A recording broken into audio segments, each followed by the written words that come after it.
শক্তিশালী একজন নবী ছিল। উনি মালাকুল মাউতকে বলেছিলেন, মালাকুল মাউত, আমার মৃত্যুর সামান্য কিছু আগে আমারে বইলো, আমার একটা কাজ আছে। মালাকুল মাউত মৃত্যুর কিছু সময় আগে এসে বলল, সুলাইমান, সময় শেষ, অল্প কিছু সময় বাকি, কি করবেন করেন।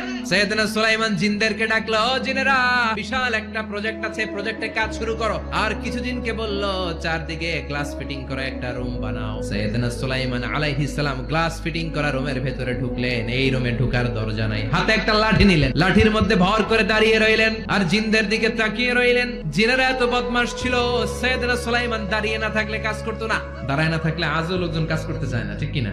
সুলাইমান আলাইহিস সালাম লাঠির মধ্যে ভর দিয়ে দাঁড়িয়ে রইলেন আর বললেন, কাজ করো। জিনেরাও কাজ শুরু করলো। ওদিকে মালাকুল মাউত এসে বলো, সুলাইমান, সময় তো শেষ। সুলাইমান বলে, সমস্যা নাই, রূহ কবজ করো।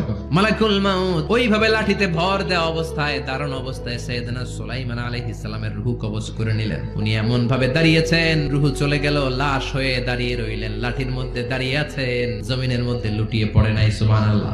জিনেরা মনে করছে বস দাঁড়ায় আছে, কাজ করতে হবে। করতে করতে পুরা প্রজেক্টের কাজ শেষ। ইন দ্য মিন টাইম ঝিঝি পোকা, উই পোকা সুলাইমান আলাইহিস সালাম লাঠির ভেতরে ঢুকে লাঠিও খেয়ে ফেলেছে। সাইয়েদনা সুলাইমান আলাইহিস সালাম ধপাস করে জমিনে পড়েছে। আর জিনেরা কয়, হায় হায়, খালি খালি কাম করছে এতদিন। সুবহানাল্লাহ কইবেন না?